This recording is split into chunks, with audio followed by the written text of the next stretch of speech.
first panel of the day, made up of all of Danube Institute researchers, will focus on the Middle East and South Asia.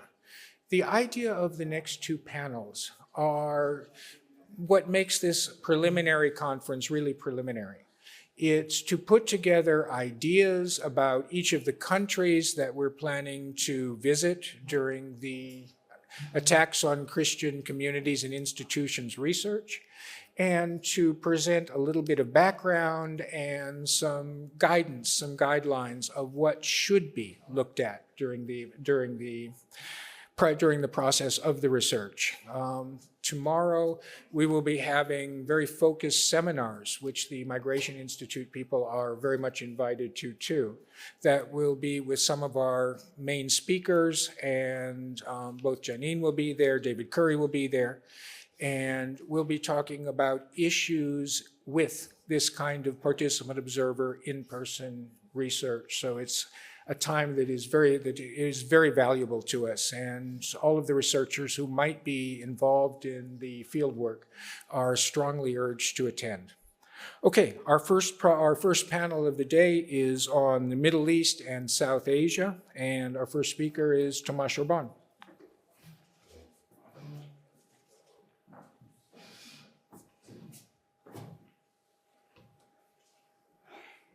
Thank you, Jeffrey. Here is the presentation. So as you can see, I'm gonna talk about Iraqi Kurdistan and the situation of Christians in Iraqi Kurdistan. Now, what I realized, and I think you too, is that I'm in a very lucky situation because Janine in the previous panel talked a lot about the atrocities the Christian community in Iraqi Kurdistan had to suffer. So my job will be today is to provide a little bit of context to these atrocities, and that's precisely what I'm gonna do. But before I'm gonna jump into the problems the Christians face, I'm gonna talk a bit about the institutional history of Iraqi Kurdistan, just to understand where and how these communities are being threatened. So first, this is a map of Iraqi Kurdistan, and it is a semi-presidential parliamentary democracy. It is the only Kurdish region that has been granted autonomy. It is made up from 3 different governorates: Dohuk in the north, Erbil, and Sulaimaniya. But it is also important to note that there are the so-called disputed territories, which are of mixed populations. A lot of are very heavily Kurdish populated, but are not part of the autonomous Kurdish zone. And here you can see these territories, parts of Sinjar, Nineveh, Tamim, and Diyaya governorates. If we look at the timeline of the Kurdish regional government, even though it gained autonomy in 1992, its autonomy was only recognized in 2005 after the Saddam government was ousted. But even after this autonomy was recognized, tensions between the central Iraqi government and the Kurdish administration remained. One episode to prove this is 2017, when Kurdistan held an independence referendum, which passed with more than 92% of Kurdish people voting yes to the referendum. But in response, Baghdad launched a military campaign in which they retook control of most of the disputed territories, forced Erbil, the capital of Kurdistan, to annul the results, and forced from 100,000 to 200,000 Kurdish to flee the disputed territories. But also it's important to note that Kurdistan had a civil war starting in 1994, which only officially ended in 2006. And in the peace that followed, there was a very interesting domestic political system, which is called muhassasa, and I'm sorry for everyone who's speaking Arabic because my pronunciation must be very terrible.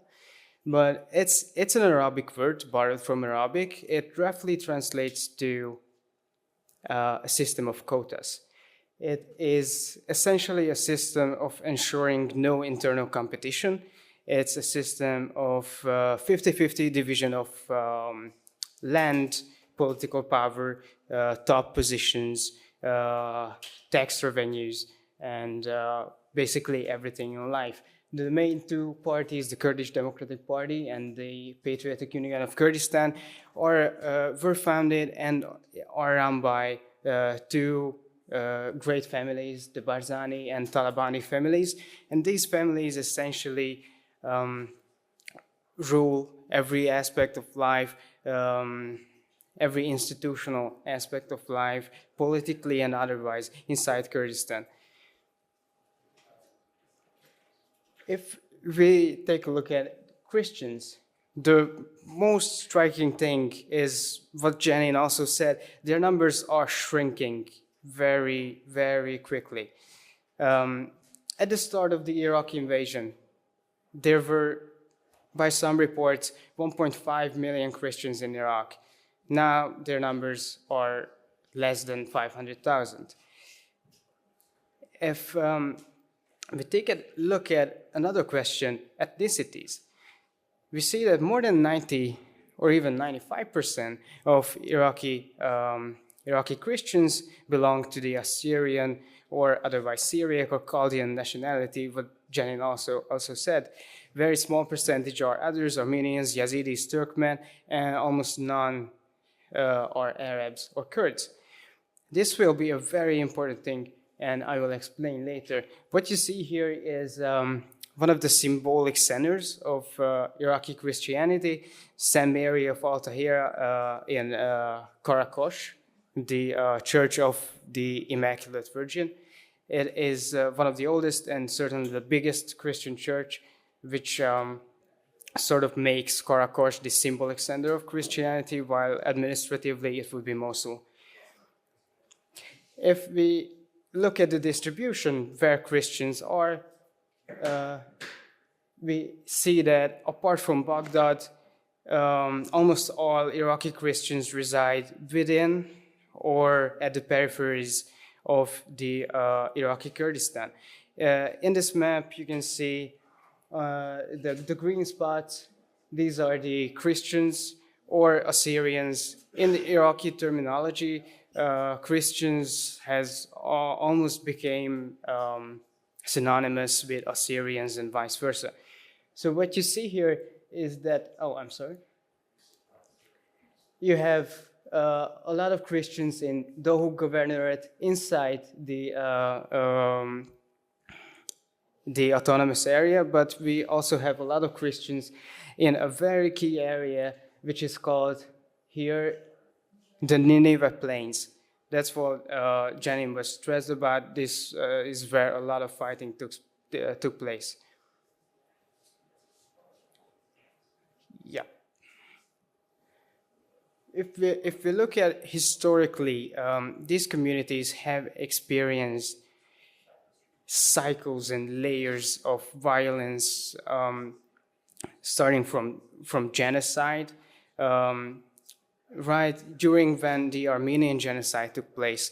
There was also a very lesser known event, the Assyrian genocide, in which more than 60% of all Assyrians were killed exterminated by the Ottoman forces, which also made a lot of Assyrians to leave the eastern Anatolia region and mass migrate into Syria, northern Iraq, Iran. This is why we have such a large concentration of Assyrians there. During the course of the last century, there's been a lot of instances of disenfranchisement, political suppression, some massacres now and then. most of which the authorities overlooked. More recently, after the Iraq invasion, these communities have experienced a heavy series of intimidation campaigns, attacks, bombings, public hangings, tortures, beheadings. One of the most gruesome was in 2008 when the Archbishop of Mosul was killed. Now this led many Christians, especially in the Mosul area, to fled the city, primarily to the east and to the north, to the Nineveh plains. And also during this area, as you can see, 50 churches were bombed. And what's interesting, not only civilian Sunni militias, but Peshmerga forces also were among the perpetrators, which is the official armed forces of Iraqi Kurdistan. Now, in 2014, when ISIS or Daesh took over the whole Nineveh governorate, they essentially had driven out virtually all Christians from the Mosul and Nineveh plain area, and have destroyed more than 70 Christian churches. 30 churches in Mosul, in greater Mosul area, and 40 churches in the Nineveh plains area. More than 100 villages were destroyed, and tens of thousands, maybe more than 100,000 Christians were driven out, mainly into the autonomous Kurdistan region. But then 2017 came, and the ISIS was defeated in Kurdistan, not in Kurdistan, in Iraq, in northern Iraq, mostly by the Kurdish Peshmerga forces, which also led the Peshmerga and the Kurds to retake most of the disputed territories. And that's where we arrive to this map, in which you can see all the disputed territories controlled by the Kurds, and also the number and distribution of the internally displaced people. What you can see is that Christian IDPs are mainly still in the Nineveh plains, but in Erbil and Dohuk governorates, where there are also native Christian communities. 4 years later, first, this was 2017, early 2017, but late 2017, after the referendum in September, the central Iraqi government retook almost all of these disputed territories from the Kurds, which again created a difficult situation for the Christians who were trying to return to their homelands, to the Nineveh plains.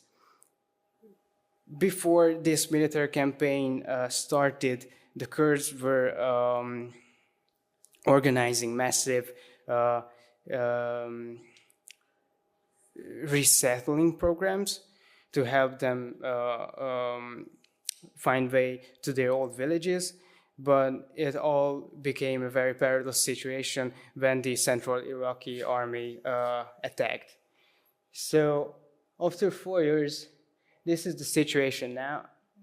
This blue line shows where the Peshmerga forces and the Iraqi forces have sort of stopped.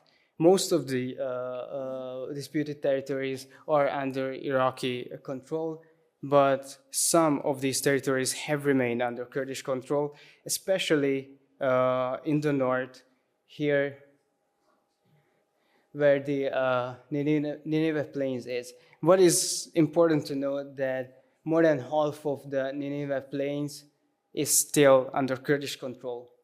And that's why in this map we can see that there are still a lot of refugee and IDP camps.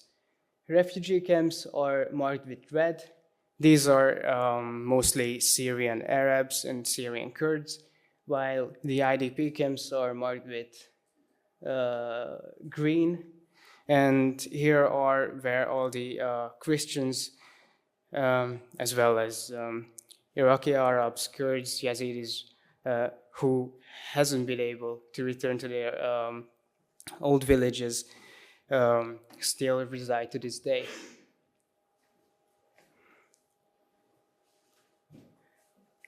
As Janine also said, reconstruction programs have started. This is the church I have already shown you, this symbolic center of Iraqi Christianity, the St. Mary Al-Tahira in Karakosh, which is, by the way, a very small town. It was around 50,000 before ISIS attacked. Now less than 30,000 people, mostly whom returned since then. So this was right after they attacked. They burned basically the church from the inside, and but it has been rebuilt last year. What's interesting, it's the reconstruction was not carried out by either Baghdad or Erbil. It has been carried out by a joint international effort, mainly led by the Vatican. The church was itself visited by Pope Francis early last year. However good this looks, we need to remember there were over 70 churches that were destroyed. Churches, monasteries, places of worship that were destroyed by Daesh. Now there's only a handful of them. Around 5 or 6 has been fully reconstructed by now, and it's been 5 years. And even these are reconstructed by international funds.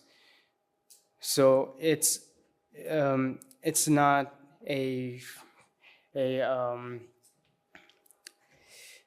it's not high enough on the agenda of neither Erbil nor Baghdad to reconstruct Christian churches, even though there would be a dire need for that.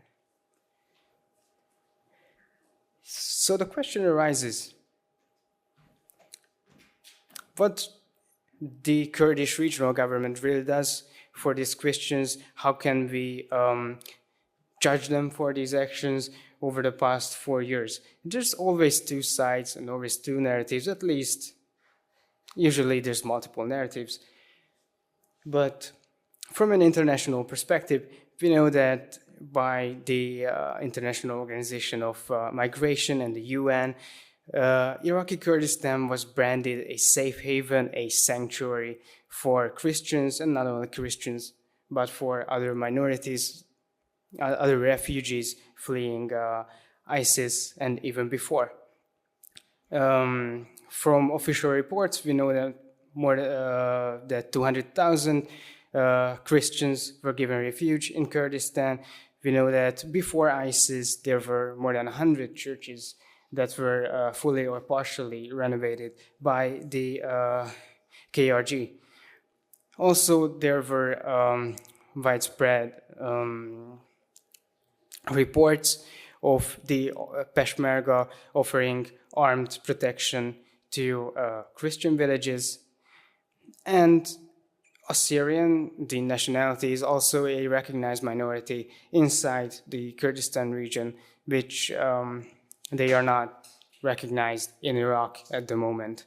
5 seats are also preserved in the parliament, especially for Christians. But in the same times, there are local human rights organizations, especially Assyrian organizations, as you could imagine, who are accusing the KRG with different things like withholding international aid meant for Christians, using it for other things, closing down Assyrian schools, or cultural institutions, disarming, then leaving the Christians which means that the Peshmerga forcefully disarmed Assyrian militias in turn for their protection, then left the Nineveh plains when the ISIS was advancing without notice, giving financial aid to Kurds to settle in Christian villages. So demographic change, forced demographic change, is something that is being thrown around all the time, not just in the context of Arabization, but in the context of Kurdification as well. There were a lot of reports of Kurdish forces preventing Christians from voting, especially during the referendum, because most Christian Assyrian organizations were against an fully independent Kurdistan, fearing their position. And also some reports of refugees and internally displaced person being forced or asked to join the Kurdish Democratic Party in order to obtain work visas in Dohuk and Erbil governorates. So these are all heavy questions and two sides of the same coin. It is without any doubt that the Christian minority Assyrians are faring way better, much safer inside Kurdish-controlled areas than under the control of Baghdad. But it is also need to be noted that not everything is so white and black, and I think the whole situation must be viewed a bit more with a bit more nuanced take. And as a conclusion, I'd like to propose some research questions. Why do we need this failed study? As you can imagine, I think the most important question is, to what extent all these violence can be viewed as religiously motivated violence, and to what extent is it, I'm saying in quote, only ethnic violence or ethnically motivated violence? Because Assyrians are Christians, Christians are Assyrians. In the deep, it could be a whole different story than what we, the international community, can perceive. How is the KRG regarded by both native Christians in the Dohuk governorate and refugees, IDPs, who are currently residing but would like to return if they could? Is there a difference in how they perceive official KRG treatment? What is the role of not only the Kurdish nationalism, but Assyrian nationalism in constructing these narratives? Because we must not forget, even though they are few, 200, 300,000 people at max, they have their own organizations, they have their own agenda, they have a very nationalistic tendency to them. And it must have an influence on how they present facts and how we try to understand them. Also, what are the realities and differences between the two most frequently used terms, Arabization and Kurdification? Of course, Kurds like to blame Arabization and Arabs Kurdification. Both are affecting Christians, but to what extent does one affect the other, and to what extent do Christians suffer of these? And lastly, is there still actual ongoing violence going on, both within proper Kurdistan area and outside in the disputed territories which are still controlled by Kurdistan in the Nineveh plains? Are Christians protected? Are Christians persecuted? Can they return? Or they are barred to give space to other people? I think these questions give us a lot of opportunities to to go in and get a deeper understanding of the situation in Nineveh Plains and in the Kurdistan area. Thank you.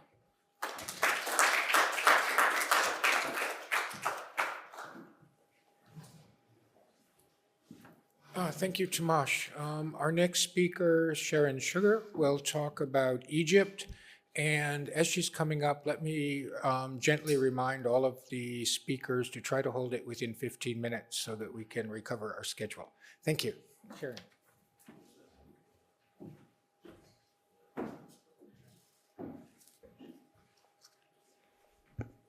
So, before I start my presentation, I would like to emphasize, as it was mentioned before, that I believe our research is so important as besides the great NGOs like Open Doors, governmental programs like Hungary Helps, or great writers and researchers like Janine Giovanni, our guest.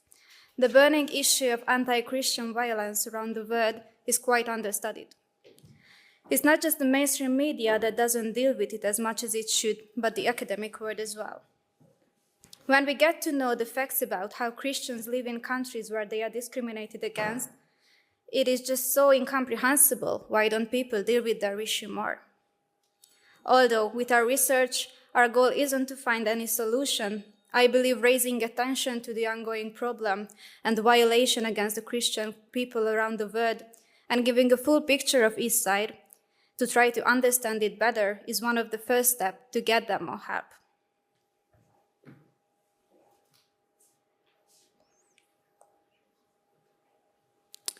The history of Egyptian Christians can be tracked back almost 2,000 years. Coptic Christians are indigenous to Egypt because they lived in the country even before the Arab Muslim population settled. And they even had their own culture and language. Until the middle of the 20th century, Muslims and Christians were mostly able to live together peacefully in the country. However, this process has stopped due to the growing Islamism in the country and anti-Christian sentiments. Today, more than 60 million Christians live in Egypt, which means that they are the largest Christian minority in the Middle East. Of course, it is impossible to tell the history of the Egyptian Christian minority in Egypt in 15 minutes. Therefore, I would like to highlight an event that increased the anti-Christian sentiments in the country. This event was the Arab Spring.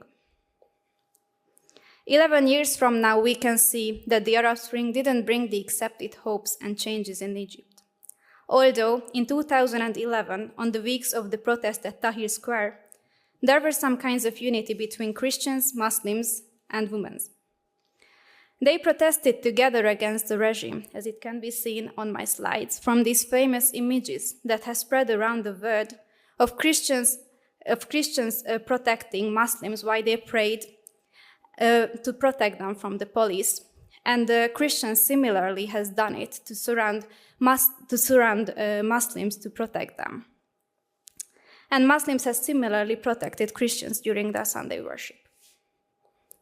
But as the alternative of the former Mubarak regime was the Muslim Brotherhood and the even more radical Islamist parties, Christians had the legitimate fear that the outcome of the quote-unquote democratic elections will worsen their situation. That fear became the reality, and it resulted in that for the Christians, Arab Spring meant Christian winter. And it isn't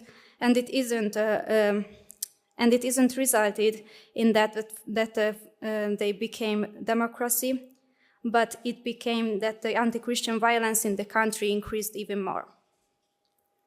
Under the short presidency of Mohamed Morsi, who was the senior former member of Muslim Brotherhood, Islamization increased in the country.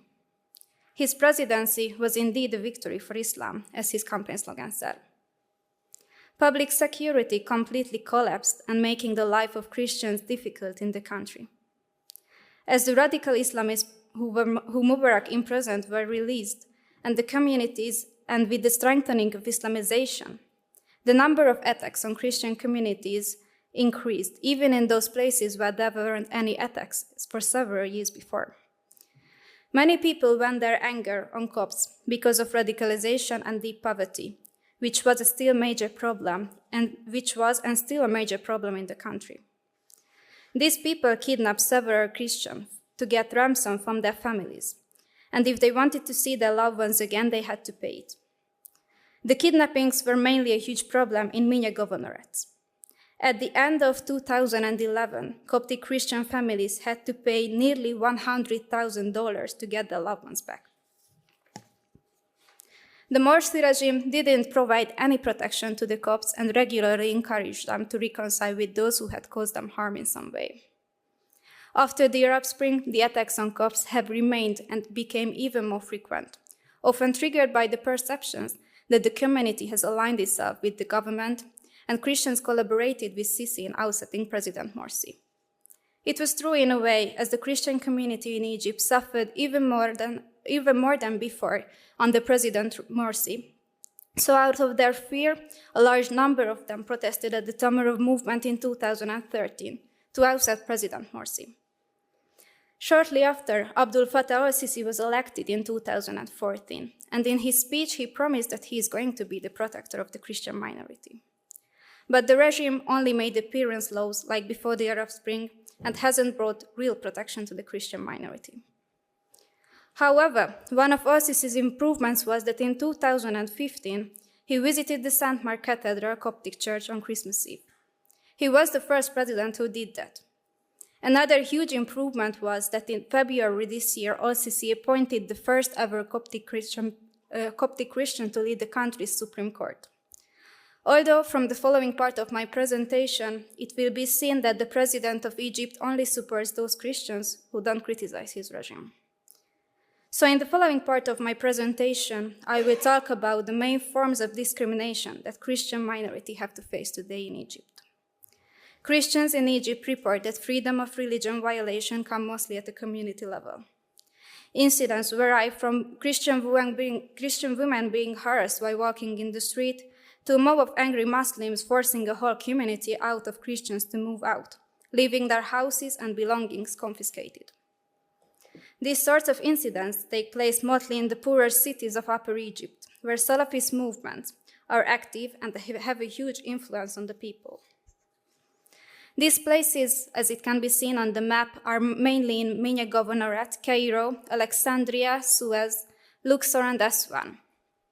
Although President al-Sisi regularly speaks positively about Egypt's Christian community, as I mentioned, the lack of serious law enforcement and the unwillingness of local authorities to protect Christians leave them vulnerable to all kinds of attacks, especially in Upper Egypt. In clear contrast how mosques are dealt with, the building of new churches is restricted in Egypt. Christians of all backgrounds face difficulties in finding new places for communal worship. The difficulties come from state restrictions and from form of communal hostility and mob violence. In 2016, as Janine mentioned, the Sisi government issued a new church building law that removed the previous requirements that the president has to approve the building of all new churches, making that instead of the responsibility of the local governors.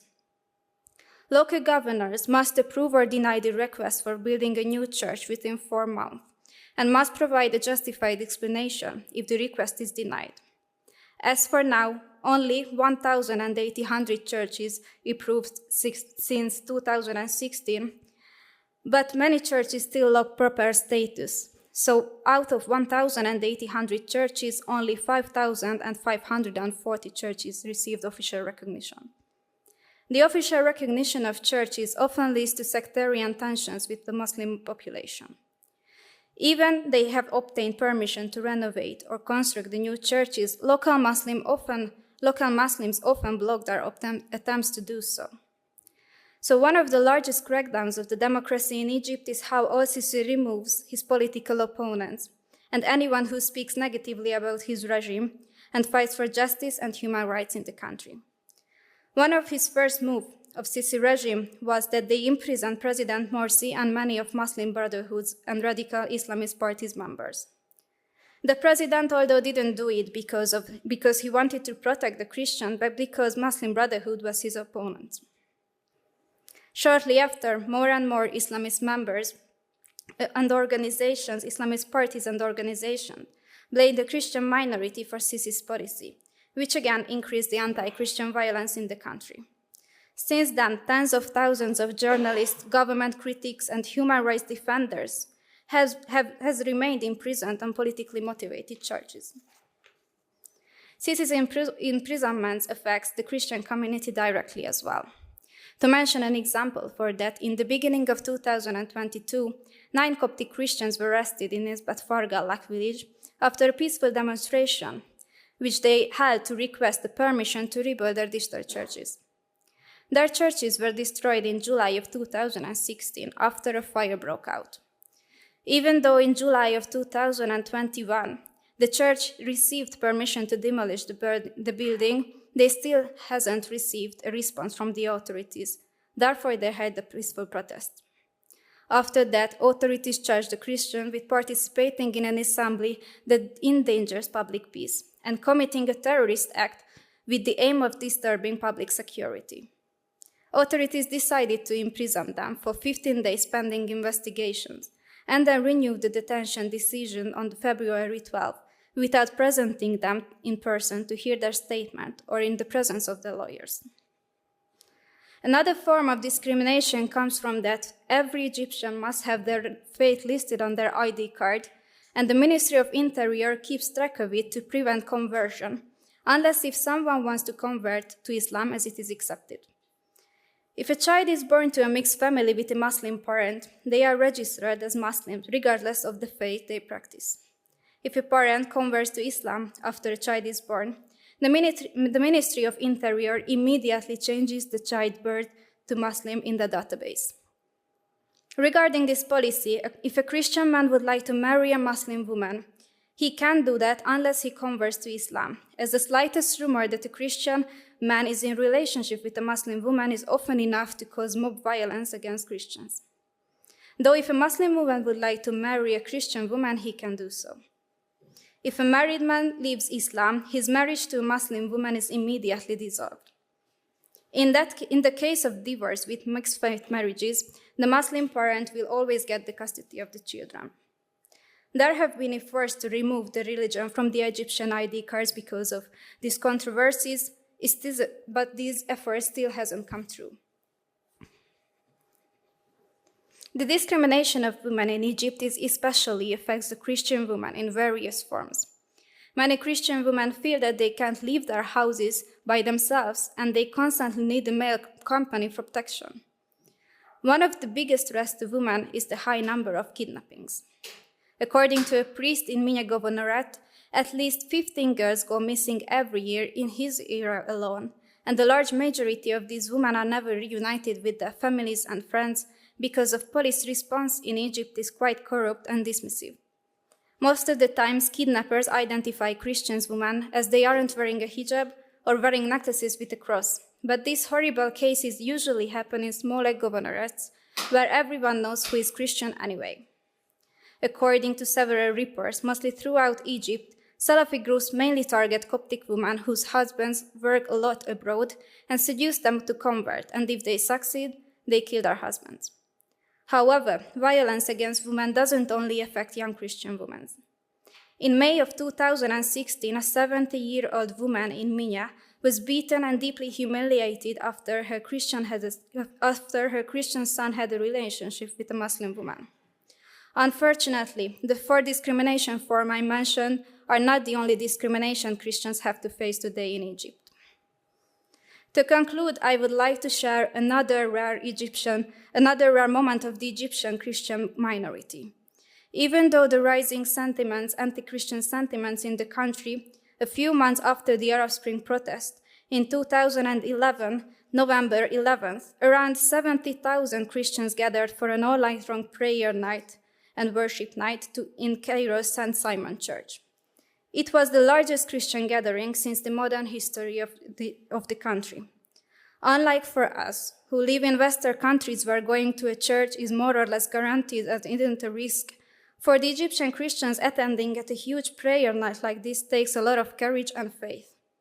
I believe that Christians and those who care about human rights should learn a lot from these Christians who preserve and fight for their faith, even if it means that they have to risk their life for it. Thank you for your attention.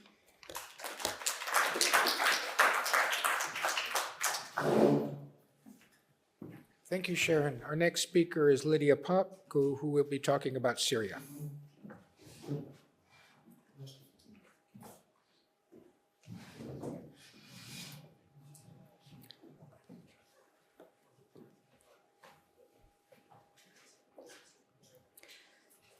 So in my presentation, I would like to talk about the current situation of Christian communities in Syria. Syria is a Muslim majority country. 74% of all Muslims are Sunni, and 13% are Alawi, Ismaili, and Shia. According to recent estimates, 10% of the population is Christian. However, there are reports that indicate that number is considerably lower, approximately 3%. Due to war and displacement, it is not possible to present a totally accurate representations of Syria's current religious demography. As Janine mentioned, most Christians belong to autonomous Orthodox churches, Eastern Catholic and Assyrian Church of the East. The number of Christians in the country has decreased in the past decade, as many have fled conflict and persecution, according to the Index of Persecution of Christians in countries worldwide. Christian numbers have dropped from 2.2 million before the war to 630,000 now, which is about 3% of the population of 18.2 million. One of the main features of Syria's Christian population is its complicated ethnic and religious identity. The geographical concentration of Christians in strategic areas has also been an important factor in their vulnerability. The areas around Aleppo, Damascus, and the southern areas of Homs Governorate near the Lebanese border have been vital to both the government and the opposition's war effort. Most Christians continue to live in and around Damascus, Aleppo, Homs, Hama, and Latakia, or in the Hashaka Governorate in the northeast of the country. While there were hundreds of thousands of Iraqi Christian refugees before the conflict, the majority of them has moved to neighboring countries or returned to Iraq. Syria's Christian communities faces multiple challenges within the context of the current conflict. In the majority of the country that is under government control, Christians enjoyed reasonably good standing in society, though some restrictions apply to recognized Christian communities. Of those who have to flee from government-controlled areas, including Christians, many have done so to avoid military conscriptions. A common assumption that Christians are pro-government, which is often correct, not least of fear of alternatives, contributes to the tolerance in government areas, but adds to Christians' vulnerability areas controlled by opposition groups. Few Christians remained in opposition-held areas, where violence has included attacks against Christians, Christian churches, and Christians-owned property buildings. Christians reportedly continue to face discrimination and violence at the hands of violent extremist groups. Due to their public visibility, leaders of historical church communities are particularly targeted for attacks or kidnapping in areas where Islamic militants are active.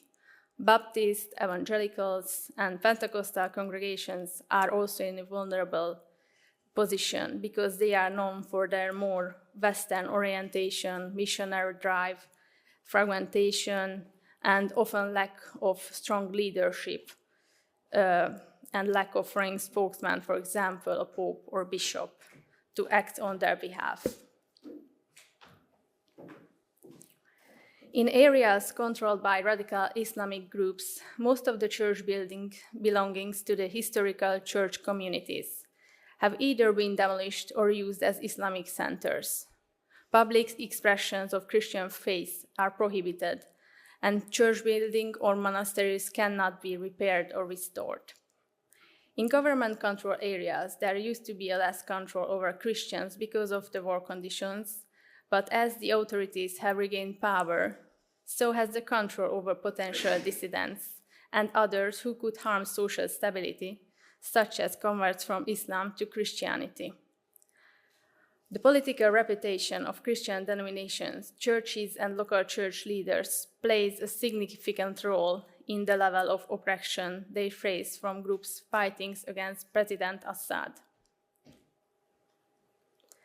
The attitude of the Syrian government toward churches is determined by the Christian community to which they belong. It is clear that the government officials have one set of standards for dealing with historical churches and another for non-traditional church groups. That doesn't mean that the historical church communities are not under pressure from the authorities. From time to time, they are, however, in a stronger position to claim their rights. Christians with a Muslim background are especially put under pressure by their families because of their conversion brings them great dishonor. This is particularly true in most Sunni areas where converts are at risk of being expelled from their family homes or worse. Family pressure is less intense in the Kurdish area, as Kurdish Sunnis are less radical. Within predominantly Kurdish area, indigenous Christian communities have enjoyed reasonably good accommodation, though some church leaders have expressed concern that aggressive assertion of Kurdish identity has at times marginalized or been coercive toward Christian communities. In all areas, there is a strong family and societal pressure against those who choose to leave Islam, and in extreme cases, these responses are violent. Those considered apostates can face sanctions in the Sharia personal status courts, such as forcible divorce and removal of child custody. Those who choose to leave Islam are especially vulnerable in opposition-controlled areas. According to FFP's Fragile State Index, Syria ranks third and is among the top 5 countries, which has now shown long-term deterioration in the period of 2011 to 2021. Political indicators show that external intervention remains extremely high, as do human rights violations. Syria is not fulfilling its international obligations by regularly violating or failing to protect the rights of Christians. Syrian Christians are facing an ongoing lack of safety, basic resources, and employment to sustain livelihoods. The sudden rise of Islamic State as a powerful military force in Syria was only possible due to weak and corrupt state institutions, and has led to a deep divide between Christian and Sunni communities. These challenges need to be addressed first before dealing with the levels of fear among Christians concerning their future. Thank you.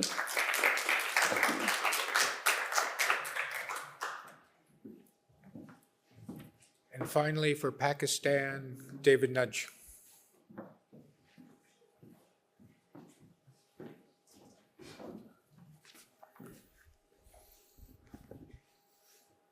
Thank you for the introduction.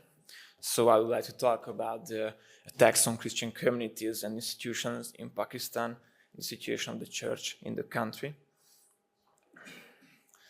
And let's begin with a little demography and religion. So Pakistan has a population of more than 200 million people. The most fresh data are stating that 220 million people in Pakistan. Christians gives the 2.7% of this population, which means 2.6 million people. They are mostly placed in the Punjab region, and they are mostly doing rural jobs. The majority of Pakistan is the major religion of Pakistan is Islam. It gives 96% of the country, which has a huge significance in this context, you will see. So I would like to talk about the blasphemy law because I believe it's in the centerpiece or the core base of this whole issue I'm gonna talk about right now. So the blasphemy law was first made by the British under the colonial period in 1927. But in the beginning, the maximum punishment was 10 years imprisonment back then. The law, after the creation of Pakistan, the country inherited the law and as well expanded it and enacted to Pakistan's penal code in 1947. And in the 1980s, under the military government of General Muhammad Zia-ul-Haq, the blasphemy law was modified, and the general made them more severe with a number of clauses, as a number of clauses being added to the law. The strictest laws with the most severe punishment apply to those who insult the Quran, Muhammad, or the prophets. I'm going to show you some examples about that.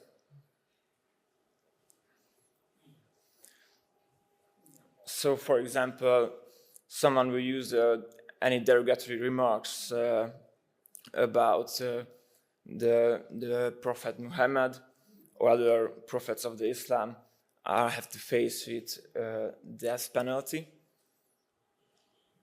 Before 1986, only 14 cases of blasphemy were reported, but after the law was tightened, more than 115 people were charged with blasphemy, and at least 75 people were killed. And they were not sentenced by the Supreme Court or by any court to that, but they were killed by mob attacks.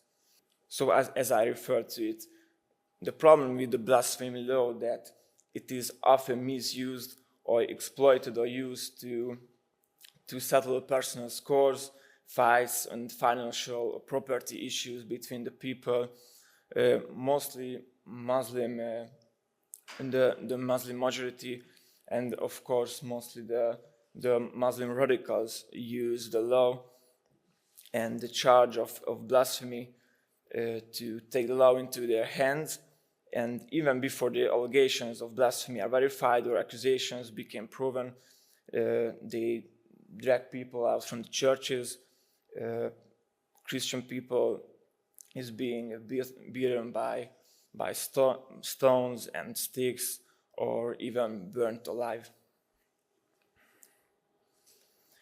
So even if one person accused of committing blasphemy, the whole Christian neighborhood suffers.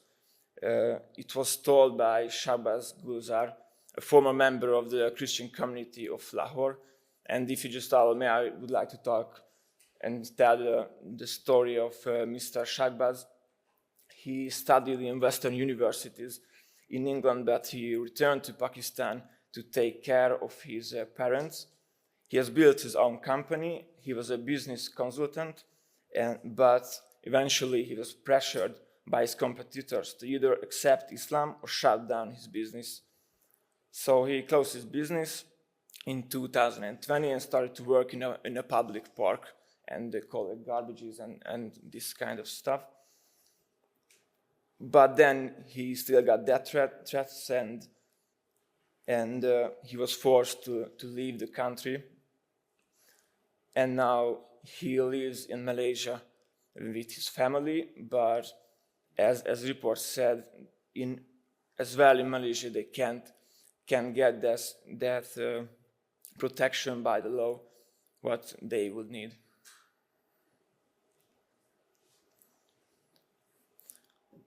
So the blasphemy laws again. Another problem is that the government of Pakistan does nothing to provide protection or any assurance of safety and life. And even if the president the Prime Minister of Pakistan, Imran Khan, said that the country has zero tolerance against these mob attacks and violence against Christians. It's proven to be nothing but lip service from his side. Another problem is that in lower courts, death penalty is made mostly on fabricated evidence, and because of the pressure of radical imams and overheated mobs. And the Supreme Court, in every case, the Supreme Court overturned the death sentences which were made in the lower courts. But still, for example, I'm sure you are familiar with the case of Asia Bibi. He spent 8 years in death row until his charge was dropped and his accusations proven to be false. So I just want to show some of the recent attacks. Not all the attacks, but most of them are related to the blasphemy law and are started with accusing one people with kind of a blasphemy, and it's developed to a mob violence, and mob just turned against the whole Islam community, the whole Christian community. So, as you can see, the death tolls are very high in Pakistan in these terror attacks and in these mob attacks. It's mostly because they are timed very well in the big masses, in big events of the churches, for example, Easter or Christmas. So what can the churches do against these violence attacks? Not too much, unfortunately. They are also unable to give proper protection. They often advise those who face blasphemy charges or targeted by radicals that leave the country. We can't do anything else. But of course, for example, voluntary security guards are operating near the churches in the time of big church events, and churches try to set up metal detectors to avoid any terror attacks. Some other issues besides the blasphemy law. One is the forced conversions and marriages. According to human rights groups, more than 1,000 Christian, Hindu, and Sikh girls are abducted each year. These girls are often forced to marry an older man and to convert to Islam. I just would like to give you another example and a little story. In October 2020, the Pakistani High Court upheld the validity of the forced marriage between a 44-year-old Ali Azhar and a 13-year-old Christian Arzu Raja. Raja was abducted by Azhar, forcibly wed to Azhar, and then forcibly converted to Islam by Azhar.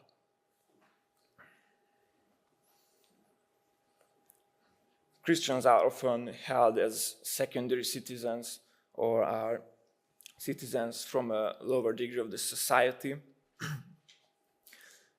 One example for that is non-Muslims, so not just Christians, but other minorities too are barred from becoming president or prime minister by the constitution.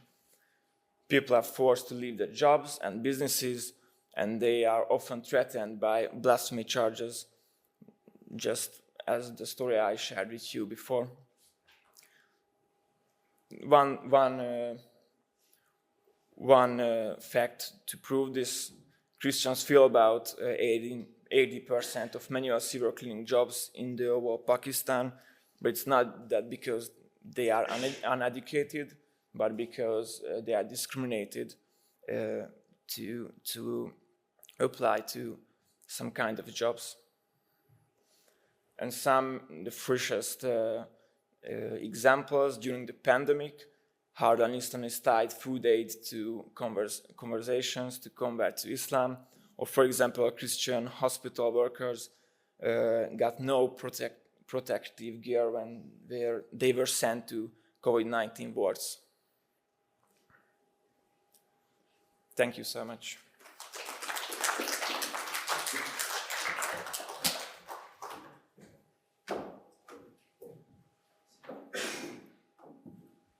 Okay, thank you very much, David. We have one more speaker, and inshallah he's here. I think he just logged out for some reason. He's coming right back.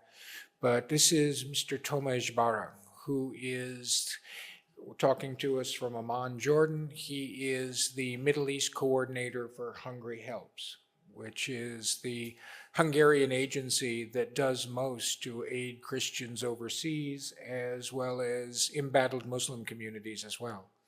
Thank you very much, and thanks a lot for your guests and for this conference. I'd like to talk first about Jordan, and then I have to talk about Hungary Helps generally. So it's a little bit different, the situation in Jordan. Jordan contains some of the oldest Christian communities in the world, which is that presents from the 1st century, and it's almost 4% of population. It's unfortunately down from 20% in 1930 to 4%, and that's due for the immigration and the higher birth rates for Muslims. 50% of Christians are Orthodox, and the second 50 they are Catholic and some Protestant. Although we have some Christians from Iraq, especially who run away from ISIS, Daesh, the Islamic State from Mosul. Generally, we have the freedom as a Christian, and also, for example, we have like 9 parliaments out of 130 seats. The position of Christians in military, the Christians also as a deputy prime minister in Jordan. So generally, the relation between Christians and Muslims is stable, and we have, like you can say, a freedom in our prayers and the freedom in our representative in the governmental institutions. This is generally about the Jordanians, the Christians and Jordan situation. And if you please, I want to talk more about my organization, Hungary Helps Agency, what they are doing in Jordan. But first, about Hungary Helps. Despite that, as Hungary is a relatively small country, but with the slogan with Hungary Helps, how we can help. This is our slogan, how we can help. So about Hungary Helps, it's started in April 2019 as a governmental agency as a response for the emergency causes. Food needs, protection, health, education, livelihood, shelters, constructions. Here in Jordan, generally we have the impact of the health by Caritas Jordan, and this goes for refugees like Syrians, refugees where their majority they are Muslims, and for vulnerable Jordanians through the project for the medical sector. Then we have another project sponsored by Hungary Helps, which is, as the livelihood projects. And this is really important project because, after a few years of war in ISIS and in Iraq, a lot of Iraqis, they cannot work. Officially, they are not allowed to work in Jordan. So Hungary Helps supported 3 years of this project to the livelihood projects. And we call it a mercy of Gardens Mercy.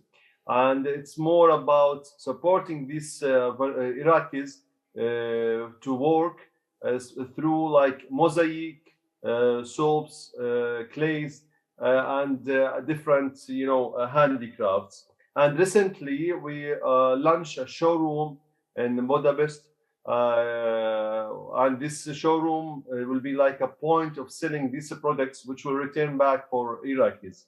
So this is like the second project for the livelihood projects. And the last one is as Hungary Helps, they supported the baptism site and also building the Greek Catholic Church in Amman.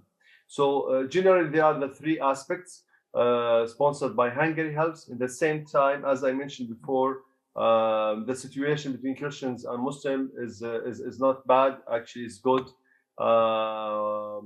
We have like the deputy prime minister before this government was a Christian. We have a lot of generals in the army, in parliament, and senators. So also economical wise, we have a significant contributions from Christians. The last thing I want to highlight that now a Hungary Helps agency will launch soon a regional office, and this office will contribute positively, as a beneficiaries in the Middle East, Holy Land, Syria, Lebanon, Jordan, and Iraq, and also will facilitate the projects in these countries. These are the three aspects generally. About Christians in Jordan, about Hungary Helps projects, and about the future plans. And if there's any question or if there's any thing you want me to ask or to add, please. No, I think actually at this point that was a very good introduction and we're pretty clear. So thank you very much for making time for us from Amman.